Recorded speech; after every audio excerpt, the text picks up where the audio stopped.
Gloria al Señor.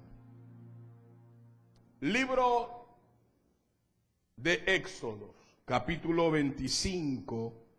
Vamos a estar leyendo el verso 1, el verso 2 y luego saltamos al verso 8 y verso 9. Gloria al Señor. Aleluya.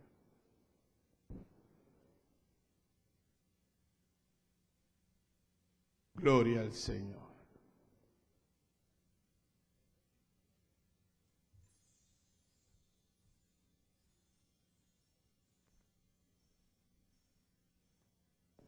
Aleluya. ¿Lo tiene, hermano? Bien, reza la palabra del Señor en el nombre del Padre, del Hijo y del Espíritu Santo.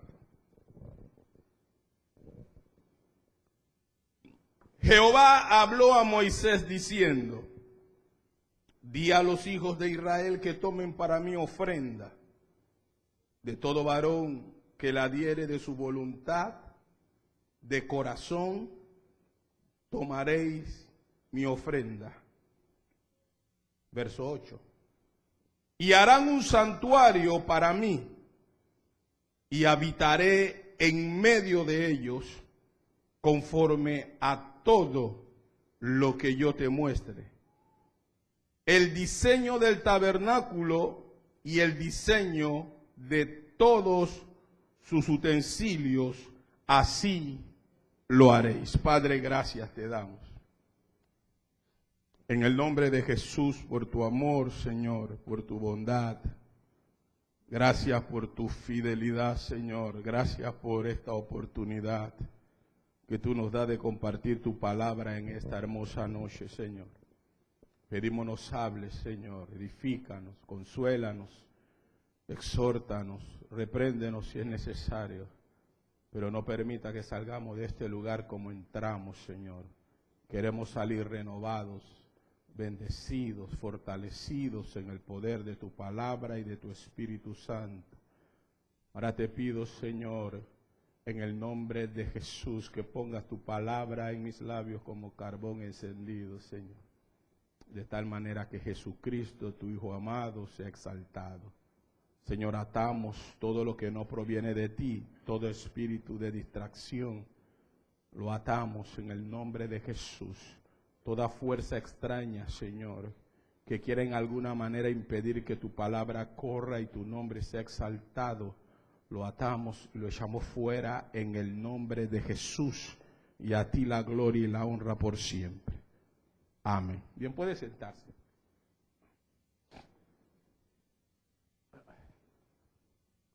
Gloria al Señor. Bien,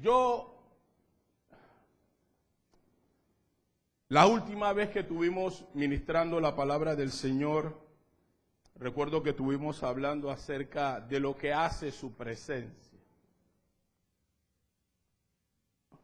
Hoy queremos ministrar bajo el tema: ¿qué debemos de hacer para retener la presencia de Dios? Dígale al hermanito que está allí al lado suyo: ¿qué debemos de hacer para retener la presencia de Dios? Si bien es cierto, mientras yo estaba allí escuchando y adorando al Señor, podía sentir algo maravilloso, algo hermoso. En este lugar se mueve la presencia de Dios de una manera rica. ¿Cuántos dicen amén conmigo? Uno no quisiera salir de la adoración, no quisiera salir de la alabanza,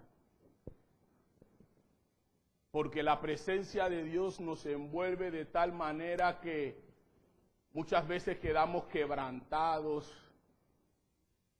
Muchas veces esa presencia nos trae recuerdos hermosos y uno como que no quisiera en ninguna manera salir de ese momento que uno está disfrutando en la presencia de Dios. Pero es bueno que usted hoy pueda entender que Todo lo bueno tiene un precio. Su salvación tuvo un precio. Si bien es cierto, Él nos las regaló, nos las entregó de gratis. Pero alguien tuvo que pagar un precio para que usted y yo pudiéramos disfrutar de estos eventos gloriosos, de estos momentos majestuosos que el Señor nos permite. Yo creo que usted estaría de acuerdo conmigo en no dejar esto por nada. La gente que una vez conoció a Dios y decidieron regresar atrás, no saben de lo que se están perdiendo, ¿sabe? Yo por muchos años estuve en el mundo. Y cuando yo trato de hacer una balanza entre lo que yo pude disfrutar en ese lugar y lo que estoy disfrutando ahora, déjeme decirle que no hay comparación alguna con lo que en ese lugar usted y yo en alguna manera pudimos tener una chispa de gozo. Y cuando estamos envueltos en medio de este tiempo, hermanos, nos damos cuenta cuán maravilloso y cuán hermoso es nuestro Dios. Y es bueno entender que Dios quiere que esa presencia que usted y yo estamos sintiendo y que estamos disfrutando en este lugar, es bueno que usted entienda que Dios quiere y anhela que esa presencia se quede en este lugar. Ese es el deseo de Dios.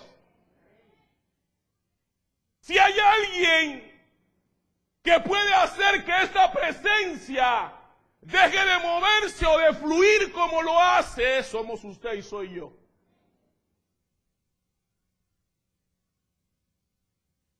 Y yo quiero que hoy usted sepa que el anhelo, el deseo de Dios es que esa presencia permanezca en este lugar. Lo que hace que esa presencia esté aquí y se mueve y se manifiesta como lo hace, ciertamente es la misericordia y la gracia de Dios. Pero usted y yo tenemos una parte que hacer. Hay algo que usted y yo estamos llamados a hacer para que esa presencia pueda permanecer en este lugar y no se vaya de esta casa. Y digo todo eso porque del pasaje que leímos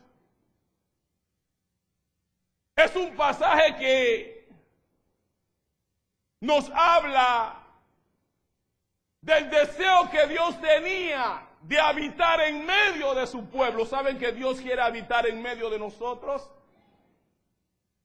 Quien propició todo para habitar en medio del pueblo, de su pueblo, fue Dios. No nació en el corazón de la nación de Israel. Fue Dios quien tuvo como propósito o objetivo que su presencia se moviera en medio de la nación, que su presencia se paseara en medio de la nación. Fue Dios. Y por tal razón ahora Dios toma la iniciativa que debido a la gran abundancia de bienes con lo que la nación había salido de la esclavitud en la que se encontraban, ahora Dios de los que le había entregado, Dios ahora le pide, porque en el corazón de Dios estaba el anhelo, el deseo de morar en medio de su pueblo.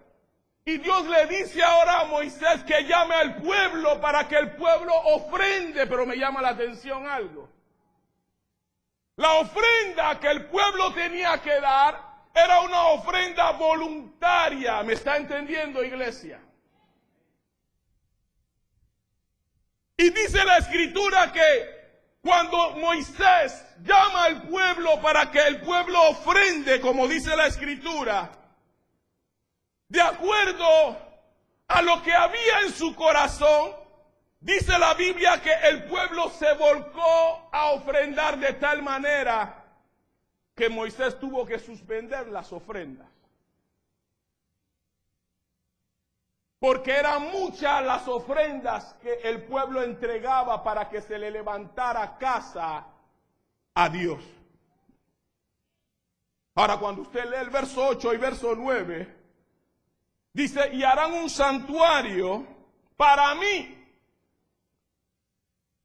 ¿Cuál era el propósito? Allí está el propósito en el verso 8. Dice, y habitaré en medio de ellos, porque era el deseo de Dios. Dios lo había sacado de una esclavitud y ahora quería morar en medio del pueblo. Quería que su presencia estuviera con ellos, que donde ellos se movieran, allí estuviera su presencia. Vale la pena resaltar que el tabernáculo, cuando se hizo,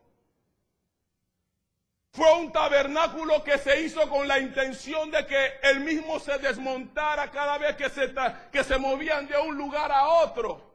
Lo que eso indicaba era precisamente, o lo que eso nos indica a nosotros, es precisamente que usted y yo, al igual que la nación de Israel, somos peregrinos aquí en la tierra.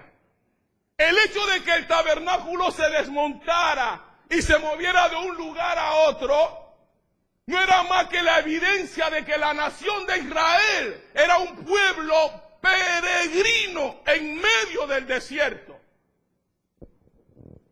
Y usted y yo, al igual que esa nación, somos peregrinos y extranjeros aquí. El apóstol Pablo dijo que nuestra ciudadanía está en los cielos, donde está Cristo sentado. Que estamos aquí, pero que no somos de aquí.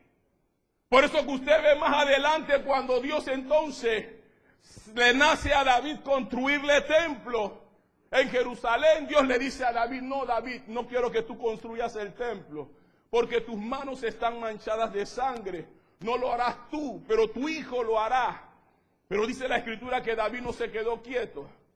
David comenzó a dar de lo que él tenía para erigir el templo en Jerusalén. Pero lo maravilloso de esto es que ese templo que se erigió en Jerusalén con Salomón hablaba precisamente de la presencia permanente de Dios en medio de su pueblo. El tabernáculo lo que hablaba o lo que nos decía era que esa presencia de Dios era una presencia que nos iba a guiar, nos iba a dirigir. Era una presencia que mostraba que éramos peregrinos en esta tierra. Pero ahora esa presencia en el tabernáculo de Salomón, lo que nos estaba dictando era que Él vendría a ser morada permanente ahora en su iglesia. Por eso que usted ve que en el libro de Juan, en el capítulo 14, el Señor le dijo que ciertamente iban a venir momentos en los que Él iba a estar con ellos, pero también vendrían momentos en los que estaría ¿dónde? En ellos, hablando de la morada permanente.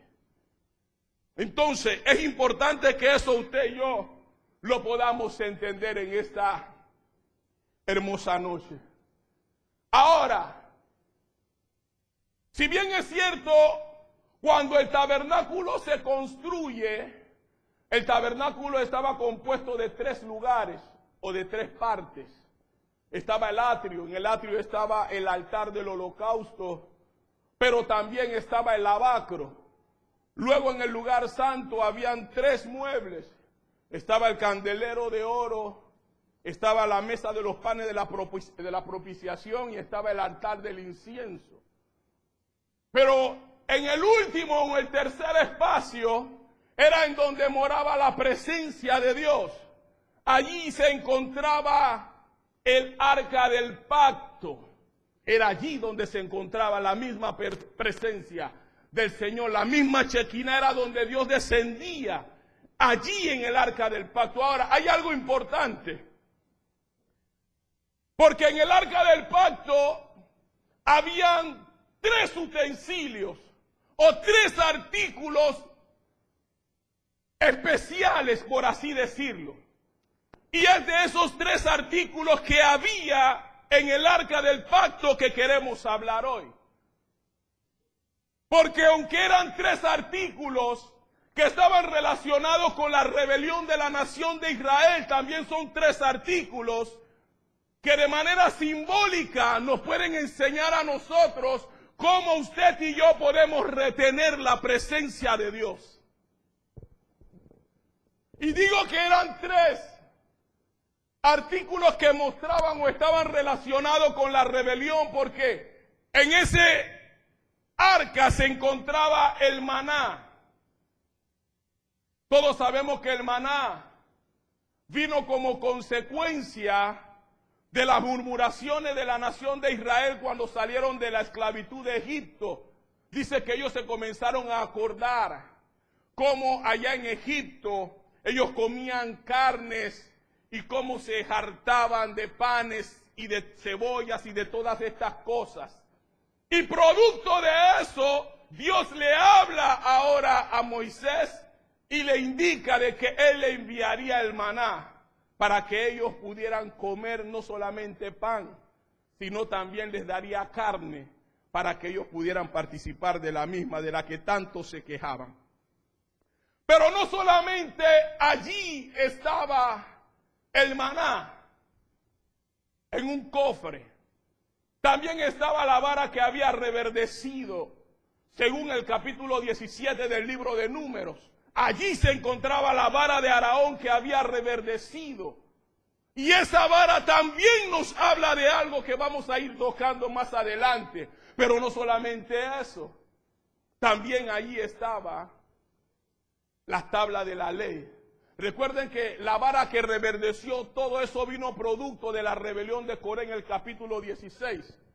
Luego en el 17, Dios, para poner las cosas en orden, Dios habla a Moisés para que de cada una de las tribus sacara un príncipe y que cada uno de ellos trayeran una vara, que esa vara luego se puso adentro del santuario, y la vara que reverdecía era ciertamente la vara de aquel a quien Dios había elegido y había escogido para el servicio.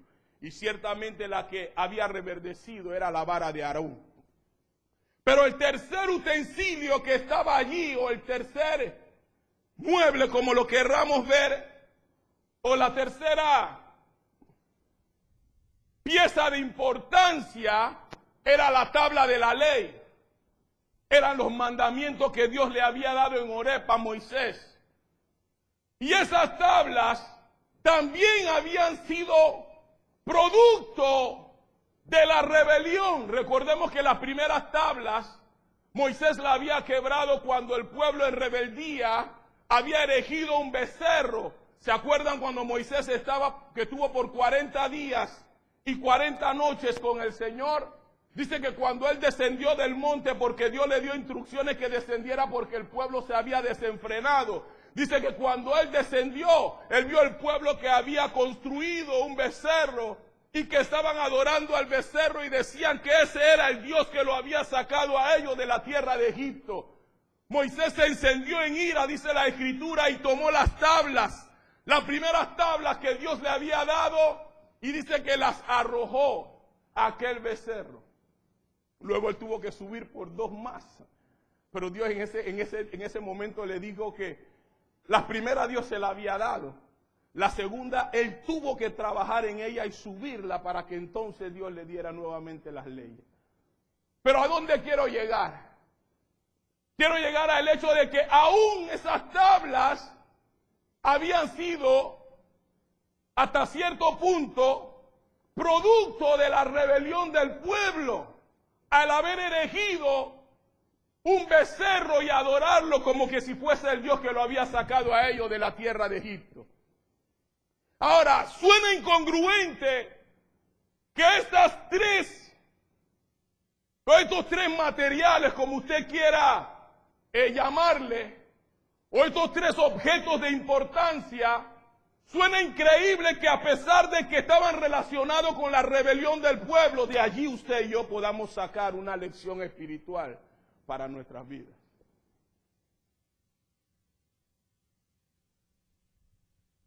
Y eso es lo que vamos a tratar de hacer en esta noche. el maná. La Biblia nos enseña que por 40 años el pueblo de Israel comió del maná que Dios le dio en el desierto. Imagínense, 40 años comiendo pan del cielo. Yo no sé si en algún momento usted se ha detenido para pensar esto, pero no hay mayor evidencia del trato y del amor de Dios para con esa nación, hermanos, que Dios alimentó a esa nación por 40 años en el desierto. ¿Usted se puede imaginar? Hoy usted y yo vemos la bendición de Dios y sabemos que la bendición viene de Él. Pero el pueblo de Israel por 40 años pudo palpar con su propia vida y sus propios ojos el pan caer del cielo para que ellos fueran alimentados. ¿Usted se ha puesto a pensar eso, hermano?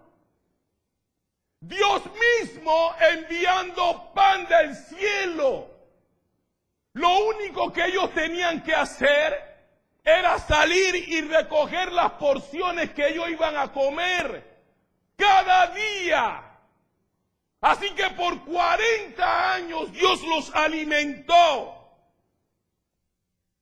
Ahora usted se preguntará, ¿y qué tiene que ver eso con retener la presencia de Dios?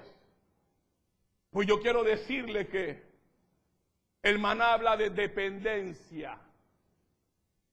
¿Usted me está entendiendo, iglesia?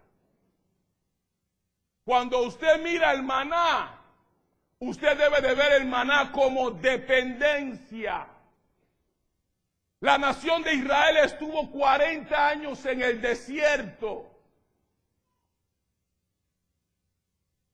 Hasta cierto punto no tenían cómo poder sustentarse. Tenían que depender absolutamente de Dios. En el desierto no hay nada con lo que usted y yo no podamos alimentar, ¿sabes? En el desierto se tiene que depender totalmente de Dios. La nación de Israel, que por 40 años estuvo en el desierto, fueron 40 años de dependencia. ¿Sabe? Si en este camino, para que usted y yo podamos andar y mantenernos firmes, necesitamos depender de Él. Necesitamos depender de su Espíritu Santo. Usted y yo no podemos andar este camino por nuestra propia fuerza. Es a través de Él que usted y yo vamos a avanzar. Es a través de Él que usted y yo vamos a conquistar. Iglesia, si tú quieres la manifestación del Espíritu Santo en tu vida, si yo quiero la manifestación del Espíritu Santo en mi vida, es necesario que yo aprenda a depender totalmente de Él. La palabra dice que no es con espada, que no es con fuerza, es con su Espíritu Santo, iglesia. Si usted y yo hemos llegado hasta aquí, no ha sido por nuestra fuerza, ha sido porque el Espíritu Santo ha estado al lado nuestro, dándonos valor, dándonos la fortaleza necesaria en el momento necesario. Es porque hemos dependido de Él. Por eso hoy estamos aquí, porque hemos aprendido a depender de Él. ¿Sabe que el pan era un recordatorio de que Dios era el que alimentaba a su pueblo? Hay tres cosas que el maná nos dice o que el maná nos enseña, hermano. Lo primero que el maná nos enseña es que es un recordatorio de que Dios es el que alimenta a su pueblo. Hermano, es Dios quien lo hace todo en nosotros. No somos nosotros. De repente usted los 15 y los 30 cobra y se va a hacer un buen súper. Pero el súper que usted va a hacer no es porque usted tiene la capacidad o tiene el poder, no. Detrás de todo está Dios. La Biblia en el libro de Job dice que lo que nosotros le damos a Dios es lo que Él nos ha dado a nosotros, de lo que Él nos ha dado a nosotros primero. O sea que lo que tú y yo recibimos, lo recibimos de parte de Él, y de lo que hemos recibido entonces le damos a Él. Eso nos da a entender, iglesia, de que usted y yo dependemos de Él. Y usted tiene que entender eso. Yo tengo que entender eso. No es el buen trabajo que yo pueda tener. No es el buen negocio que yo pueda tener. Todo lo que tengo, lo tengo porque he depositado mi dependencia y mi confianza en Dios. No es mi habilidad. No son los estudios que he alcanzado. Iglesia, no es tu habilidad, no son los estudios que has alcanzado. Es Dios en tu vida. Pero no solamente eso nos enseña el maná. El maná también es un recordatorio de que su pueblo debe alimentarse de la verdad. ¿Usted me está entendiendo? La Biblia en Juan 14 dice que Cristo es el ¿qué? El camino, la verdad y la vida. Usted y yo tenemos que alimentarnos de esa verdad. Jesucristo en Mateo capítulo 4:4, en la tentación dijo, no solo del pan vivirá el hombre, sino de toda palabra que sale de la boca de Dios. Él es la verdad, iglesia. El maná nos recuerda de que tenemos que alimentarnos de esa verdad. La Biblia dice, y conoceréis la verdad, y la verdad te hará libre. Es la verdad de Dios. Hay que depender de esa verdad. Pero ¿qué más? También el maná nos hace un recordatorio de que Israel debería de alimentar a los gentiles y testificar de la grandeza de su Dios. ¿Sabe que ese maná también nos debe recordar a nosotros que estamos llamados a alimentar a aquellos que no conocen al Señor? Estamos llamados a testificar de Él.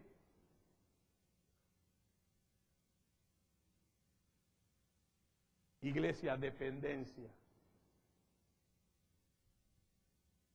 Lo primero que usted y yo debemos de hacer para retener la presencia de Dios es depender de Él.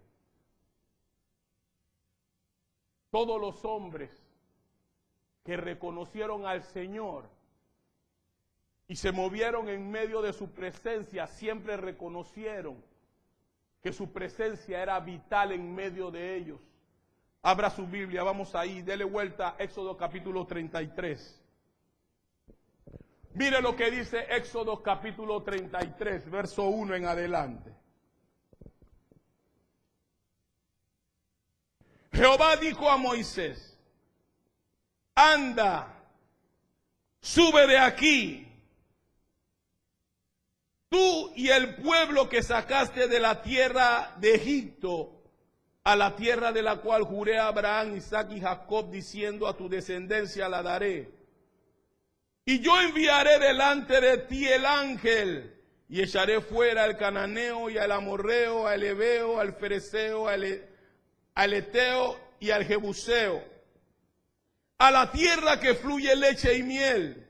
Pero yo no subiré en medio de ti, porque eres pueblo de dura cerviz, no sea que te consuma en el camino. Vamos a leer desde el verso 11 en adelante. Y hablaba Jehová a Moisés cara a cara, como hablaba cualquiera a su compañero. Y él volvía al campamento, pero el joven Josué, hijo de Nun, su servidor, nunca se apartaba de en medio del tabernáculo. Y dijo Moisés a Jehová: mira, tú me dices a mí, saca este pueblo, y tú no has declarado a quién enviarás conmigo. Sin embargo, tú dices: yo te he conocido por tu nombre y has hallado también gracias en mis ojos. Ahora pues, si he hallado gracia en tus ojos, te ruego que me muestres ahora tu camino para que te conozca y halle gracia en tus ojos. Y mira que esta gente es pueblo tuyo. Y él dijo: mi presencia irá contigo y te daré descanso. Verso 15. Y Moisés respondió: si tu presencia no ha de ir conmigo, no nos saques de aquí. Moisés entendía la importancia de que la presencia de Dios estuviera en medio de la nación, iglesia. Moisés dependía de la presencia de Dios en medio de la nación. Él sabía que sin la presencia de Dios él no podía hacer ni alcanzar nada, iglesia. Iglesia, tú y yo sin su presencia, de igual manera no podemos alcanzar nada, ni vamos a alcanzar nada. Usted y yo estamos llamados a depender de Él, porque Él es el único que nos puede coronar y llevar a puerto seguro. Cuando hablamos de dependencia, estamos hablando de la situación de un sujeto que no está en condiciones de valerse por sí mismos. Le hago una pregunta: ¿cuántos de los que estamos aquí estamos en la condición de valernos por nosotros mismos en este camino? Nadie. Dependemos de Él. Le necesitamos a Él. Y por tal razón, hermano, usted debe de aferrarse con toda su alma y con todas sus fuerzas a Él. Tiene que aprender, yo tengo que aprender a depender de Dios de manera total, no parcial. Total, porque Él lo es todo en nosotros. Ahora, lo segundo que podemos ver aquí, que había en el arca, era la vara de Aarón que había reverdecido en el capítulo 17. Ahora, la vara nos habla de separación. Ya le dijimos que para retener la presencia, lo primero era depender de Él. Lo primero que usted y yo tenemos que tener presente para retener la presencia es estar consciente de que nos debemos a Él. Estamos llamados a depender de Él, pero no solamente estamos llamados a depender de Él, estamos llamados a separarnos para Él. Vamos a Números capítulo 17.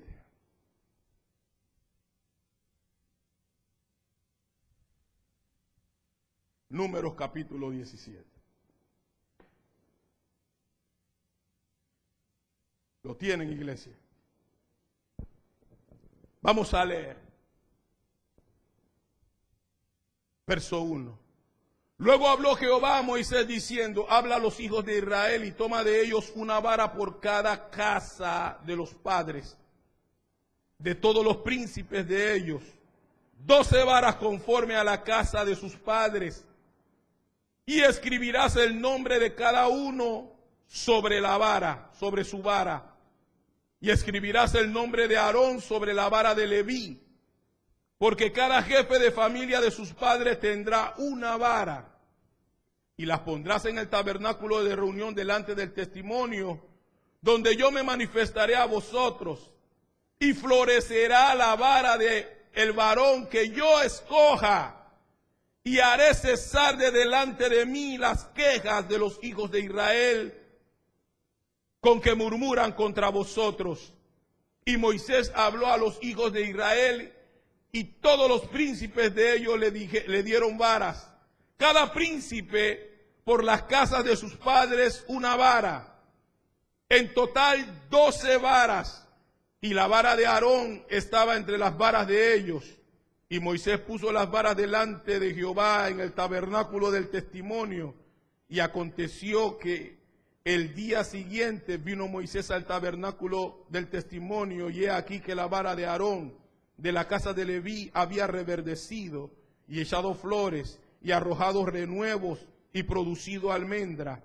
Entonces sacó Moisés todas las varas de delante de Jehová a todos los hijos de Israel, y ellos lo vieron y tomaron cada uno su vara. Y Jehová dijo a Moisés: vuelve la vara de Aarón delante del testimonio, para que se guarde por señal a los hijos rebeldes, y hará cesar sus quejas delante de mí, para que no mueran. E hizo Moisés como le mandó Jehová, así lo hizo. Después de este evento, en donde se reunieron las 12 varas, dice las Escrituras que la vara de Aarón fue la única que reverdeció. ¿Y qué hizo Dios?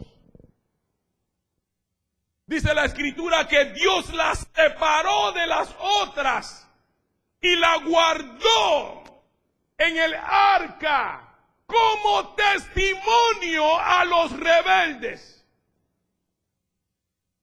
Iglesia, Dios, dice las Escrituras, que nos llamó con llamamiento santo. Dice la Biblia que Él nos separó, nos estableció. Dice las Escrituras en Efesios que Él nos llamó con llamamiento santo para que viviésemos santos y sin manchas. La Biblia en Primera de Corintios, en el capítulo 7, en el verso 1, dice: puesto que tenemos tales promesas, limpiémonos de toda contaminación de carne y espíritu, perfeccionando nuestra santidad en el temor de Jehová. En otras palabras, el Señor nos insta a separarnos, iglesia, de todo lo que a Él le desagrada. Dice que Él separó la vara de Aarón para testimonio. Eso habla de que Dios nos separó a usted y a mí para que donde nos moviéramos pudiéramos testificar de su grandeza, iglesia. Ya usted y yo no podemos andar como antes. No podemos hablar como antes. No podemos siquiera vestir como antes. Estamos llamados a testificar de su grandeza, iglesia. Dios está llamando a su iglesia a separarse. ¿Por qué? Porque Dios quiere habitar en medio de ellos, iglesia. Si usted y yo queremos retener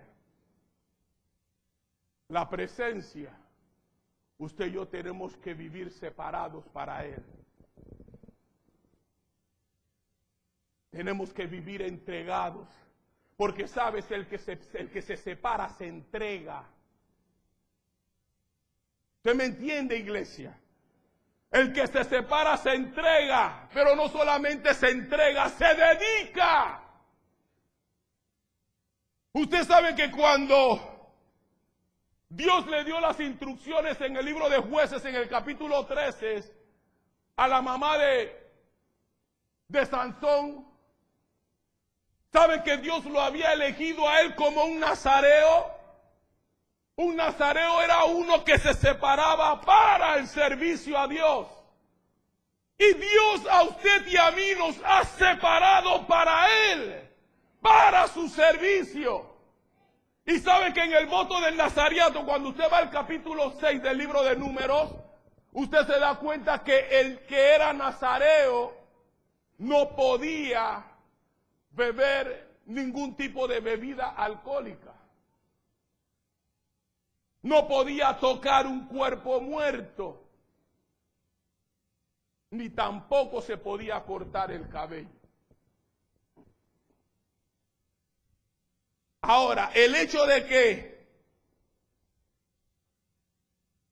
él no bebiera ni bebida alcohólica, ni vino, ni sidra, y el hecho de que él no tocara un cuerpo muerto, hablaba de la señal del voto de separación. ¿Usted me entiende? Voy a explicárselo un poquitito más. ¿Sabe que Dios nos ha separado y hay cosas que usted y yo no podemos tocar? Hay cosas de las que usted y yo no tenemos que guardar. Al nazareo se le prohibía tocar un cuerpo muerto y beber vino o sidra. Esa era la señal de su separación. Pero la señal de su dedicación era el cabello. Por eso que no se lo podía cortar. En palabras sencillas, cuando Dios te separa, cuando Dios me separa para sí, Dios está esperando que usted y yo nos separemos de todo lo que a Él le desagrada. Yo no quiero entrar en detalle, pero usted lo sabe. Usted y yo sabemos de qué nos debemos de separar. Usted y yo sabe que nos tenemos que entregar a Él y que tenemos que dedicarnos para Él. Porque el que se separa, ya le dije que se entrega, y el que se entrega se dedica para consagrarse a Él. Usted y yo no podemos vivir vidas separadas y pretender todavía tocar cosas que a Dios le desagrada. Usted y yo no podemos vivir vidas separadas y todavía pretender hacer cosas que a Dios le desagrada. Si queremos retener la presencia, es necesario separarnos para Él, iglesia. No a medias. Debemos de separarnos de manera completa.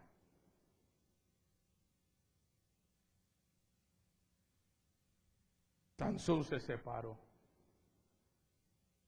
Dios lo separó para sí. Y le estableció las normas para que viviera de acuerdo al voto del nazareato. De igual manera Dios a usted y a mí nos ha separado para Él y nos ha establecido sus leyes, sus decretos, sus mandamientos para que usted y yo caminemos en ellos y podamos vivir vidas que le agraden.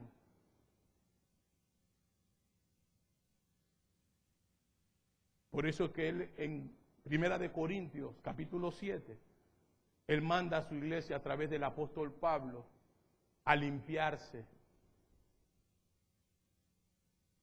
Todo el que se limpia es porque está sucio o no. El que está limpio no necesita limpiarse. Quiere decir que cuando el apóstol Pablo estaba hablando de esa manera era porque era necesario que los hermanos en Corinto se limpiaran, se santificaran para Dios. Iglesia, vivamos vidas separadas. Vivamos vidas entregadas, dedicadas, consagradas para Él. Aquí se siente una presencia hermosa. Usted dirá, pero ¿por qué el hermano Forsyth está predicando eso? Bueno, porque eso fue lo que Dios puso en mi corazón, iglesia. Dios no quiere que lo que en este lugar se siente se pierda. Dios no se quiere ir de esta casa. Él quiere permanecer en esta casa. Y posiblemente Dios sabe que pueden haber algunas personas que se puedan estar deslizando. Y por eso Él trajo esta palabra. ¿Sabe que cuando la rebelión de Coré se dio? La rebelión de Coré solamente 3 hombres, no fueron muchos, 3 hombres levantaron una turba Y se le añadieron un grupo más de séquitos. Y Dios tuvo que intervenir, iglesia. Cuando usted lee las Escrituras, usted se da cuenta que en una ocasión Dios tuvo que alejarse de la nación. O sea, Moisés sacó del campamento de Israel el tabernáculo donde él se reunía con el Señor. Eso está allí en la Biblia. Y dice que todo el que quería ir a tener algún tipo de comunión con el Señor tenía que salir del campamento a encontrarse con Dios en el tabernáculo. Ahora entendamos, hasta ese momento el tabernáculo no estaba construido, el tabernáculo propiamente. Era un lugar en donde Dios se reunía con su pueblo, era un santuario, era una casa en donde Dios descendía y se reunía con el pueblo. Hasta ese momento el tabernáculo, cuando usted va a ver, usted tiene que ir como al capítulo 39 en adelante, y allí comienzan a erigir todo lo que Dios le había comunicado en el monte Horeb a Moisés que tenían que hacer, cómo tenían que hacer el tabernáculo y todo lo demás. Y no es hasta el capítulo 39 que Moisés erige el tabernáculo para que de esa manera se pudiera adorar a Dios. Pero lo que me llama la atención es que cuando se sacó del campamento el tabernáculo, dice que el que quería ir a adorar a Dios, a buscar a Dios, tenía que salir. ¿Y sabe lo que de qué eso me habla? Eso me habla de que somos nosotros los que elegimos cuán cerca queremos estar del Señor. Usted y yo somos los que decidimos cuán cerca queremos estar, hermano. Nadie nos puede obligar.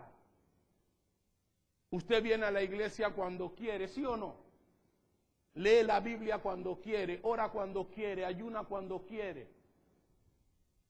Somos nosotros los que decidimos cuán cerca queremos estar de Él. Y Dios nos está llamando precisamente a eso, que estemos cerca, pero que vivamos vidas separadas para que Él pueda manifestarse en medio de nosotros.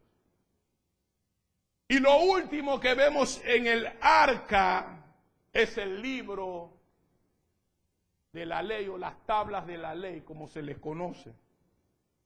Esas tablas nos hablan de obediencia, de caminar en la verdad de Dios. Dios estableció sus decretos para que usted y yo caminemos en ellos, para que le obedezcamos en todo lo que Él a través de su palabra nos enseña. La Biblia nos enseña que este jovencito llamado Sansón, una vez que Dios lo separó para él, la Biblia nos enseña que Sansón comenzó bien, iglesia. Ya dijimos en una ocasión en un mensaje aquí que no es cómo empezamos, sino cómo terminamos. Y Moisés y este jovencito llamado Sansón había empezado bien. Dios lo había separado para algo desde el vientre de su madre, para que traera liberación y salvación a la nación de Israel, que estaba siendo sometida por el pueblo filisteo. Y dice que cuando él nació, él comenzó a crecer y Dios comenzó a bendecirlo y Dios comenzó a usarlo. Pero después de cierto tiempo, dice las Escrituras que él comenzó a hacer lo que a él bien le parecía hacer. Y sabes, hay un peligro cuando usted y yo hemos sido llamados por Dios y empezamos a hacer lo que nosotros creemos que es lo correcto que debemos de hacer.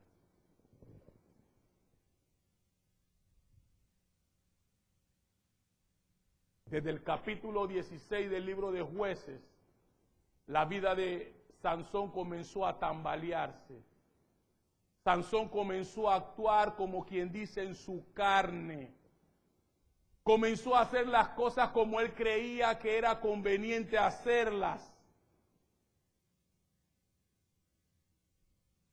Dejó de obedecer el mandato que Dios le había dado, porque de hecho su madre le había traspasado el mandamiento. Él sabía lo que debía y lo que no debía de hacer. Mientras él se mantuvo haciendo lo que él tenía que hacer, la presencia de Dios estaba sobre él. Venía sobre él y Dios lo utilizaba de manera grandiosa. Pero cuando él comenzó a hacer contrario al mandamiento que se le había dado, ¿qué usted cree que ocurrió? Lo primero que ocurrió fue que la presencia se fue. ¿Sabes que cuando la presencia se va hay problemas? Hermano, la obediencia retiene la presencia. Cuando usted y yo no solo dependemos de Él, sino que nos separamos para Él y vivimos en obediencia para Él, la presencia de Dios se queda con nosotros, se retiene en medio de nosotros, mora en medio de nosotros. Pero cuando usted y yo ponemos a un lado la verdad de Dios, el consejo de Dios, lo primero que se va es la presencia de nuestras vidas. Y ojalá y se fuera solamente la presencia y no pasara nada. Cuando la presencia se va, iglesia, comienza el descalabro en la vida cristiana. Se lo voy a mostrar por la Escritura. Vamos al libro de Jueces, capítulo 16.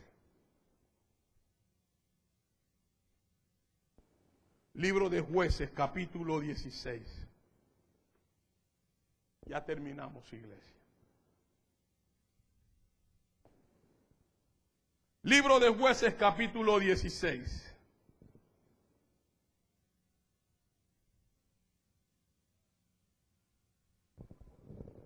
La desobediencia, metas eso en la cabeza. La desobediencia es un vehículo para que usted y yo no retengamos la presencia de Dios, sino que la presencia de Dios se aleje de nosotros, de nuestras vidas.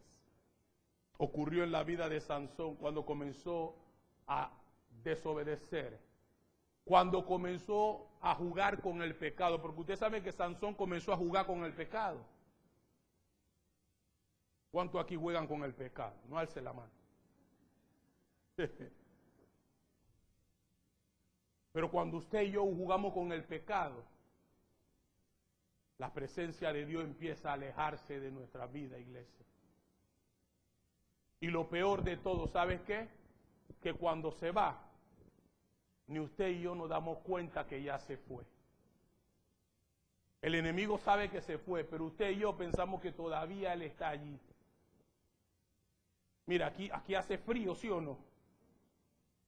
Pero a pesar del frío, usted puede distinguir entre el frío y la presencia de Dios.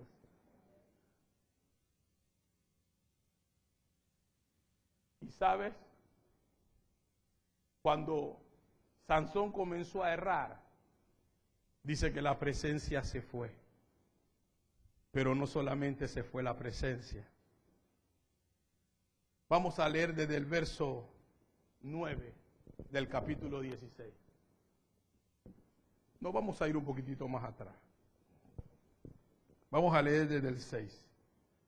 Dalila le dijo a Sansón: dime el secreto de tu tremenda fuerza y cómo se te puede atar y dominar. Sansón le respondió: si me atas con 7 cuerdas. No voy a leer esa versión, estaba leyendo la versión internacional. Y le respondió Sansón: si me ataren con 7 mimbres verdes que aún no estén enjutos, entonces me debilitaré y seré como cualquiera de los hombres. Y los príncipes de los filisteos le trajeron 7 mimbres verdes que aún no estaban enjutos, y ella lo ató con ellos. Y ella tenía hombres en acecho en el aposento. Entonces ella le dijo: Sansón, los filisteos contra ti.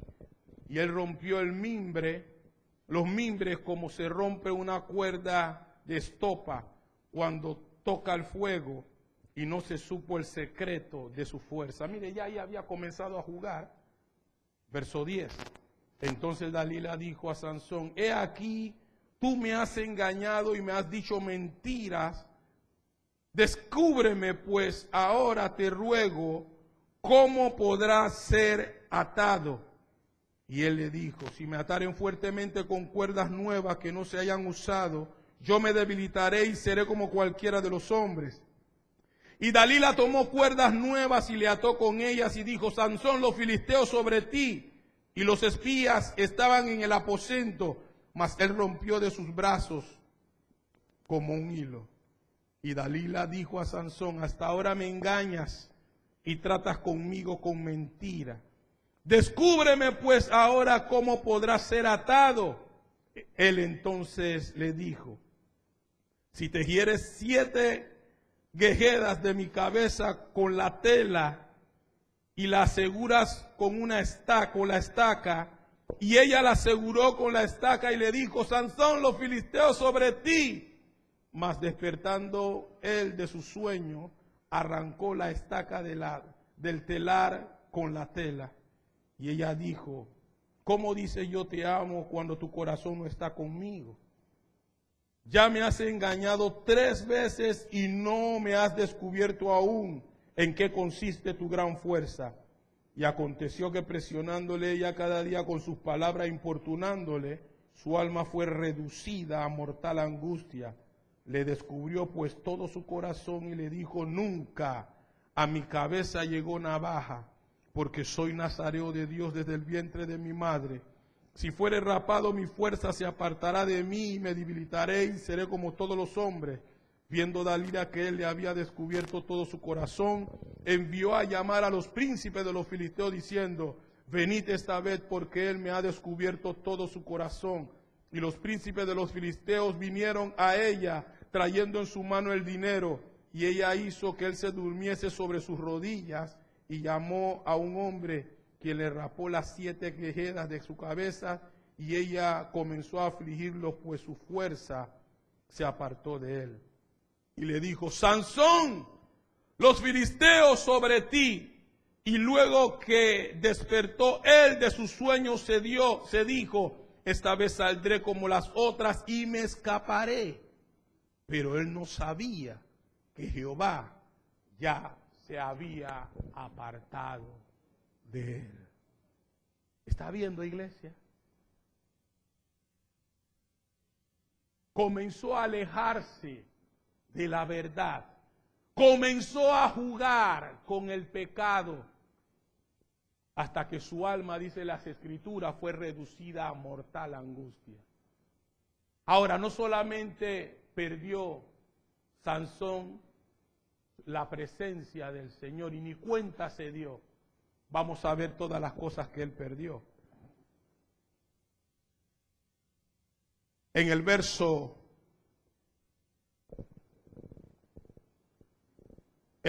20 dice que número 1 perdió sus fuerzas.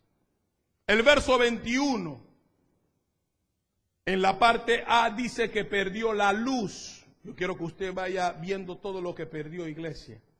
Verso 21 dice: mas los filisteos le echaron mano, le sacaron los ojos y le llevaron a Gaza y ataron con cadenas para que moliese en la cárcel.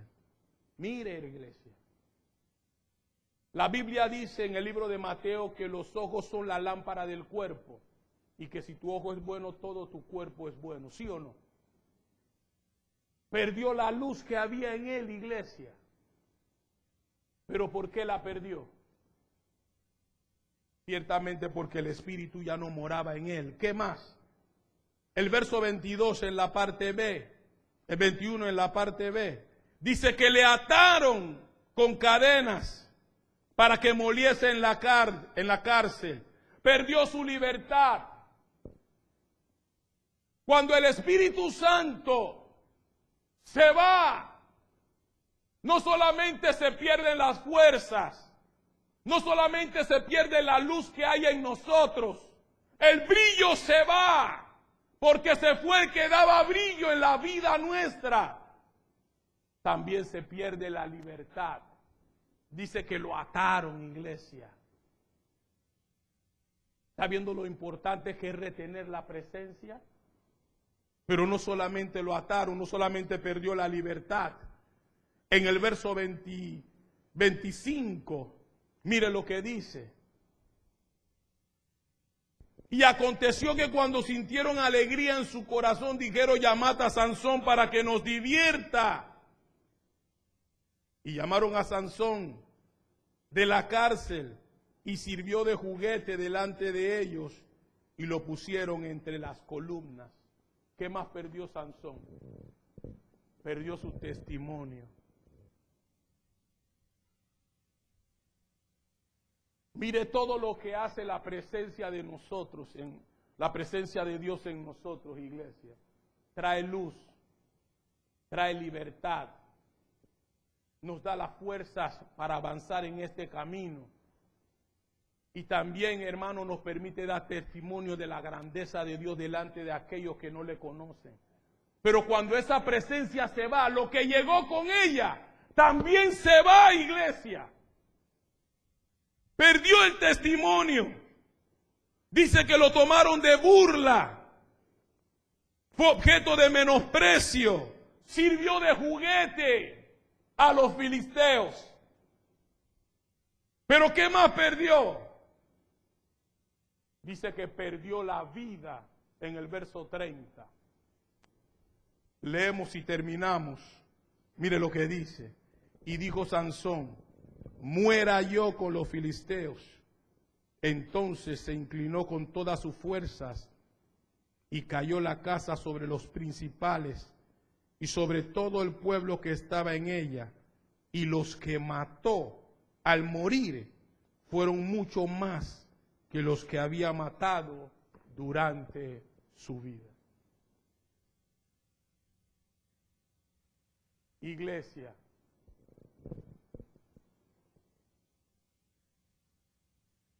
¿quiere usted de manera individual retener la presencia?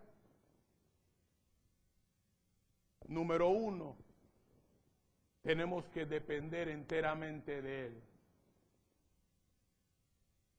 Número 2, tenemos que separarnos para Él. Y número 3, tenemos que obedecerle a Él.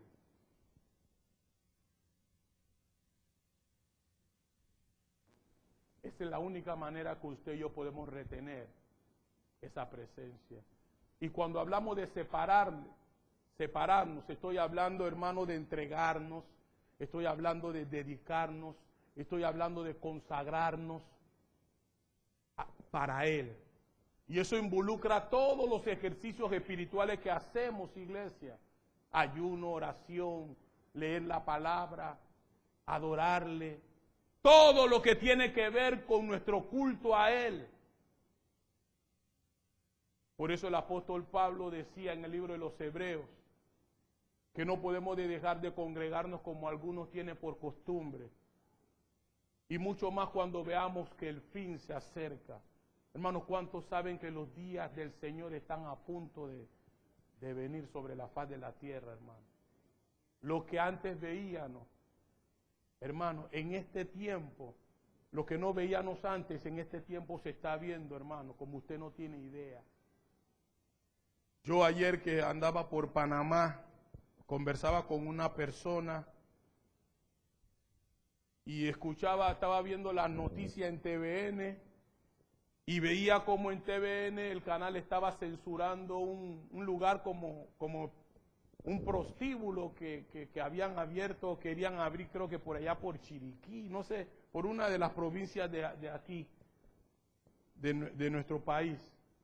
Y yo le decía al muchacho, qué incongruencia. Miren lo que están dando en el televisor, creo que en Canal 7, programa de que con Big Brother, ¿no? Hermano, esa es una orgía abierta en la televisión, hermano. Y los canales, no hay censura. Antes eso no se veía. Mano, yo no veo ese programa.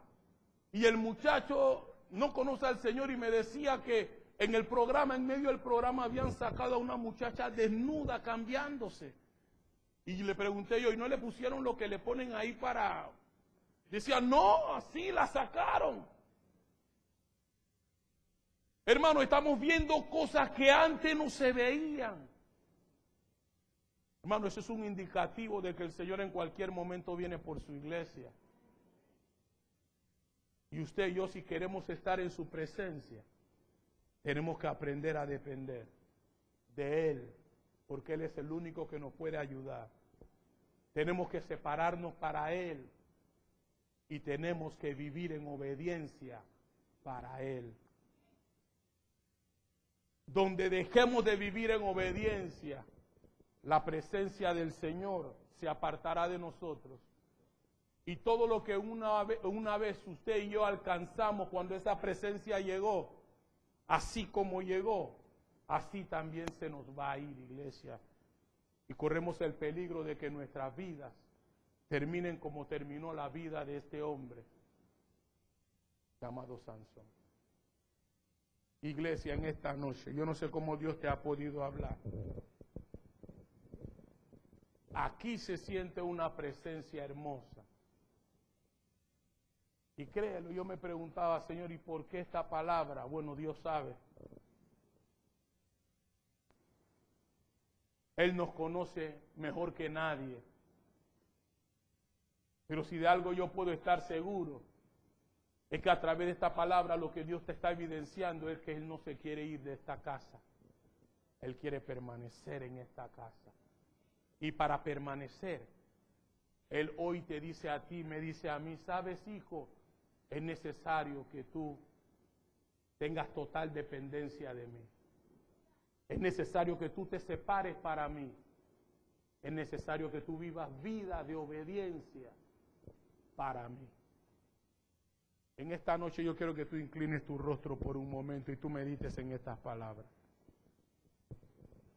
Tú sabes mejor que nadie si hasta el día de hoy has estado dependiendo o no de Él.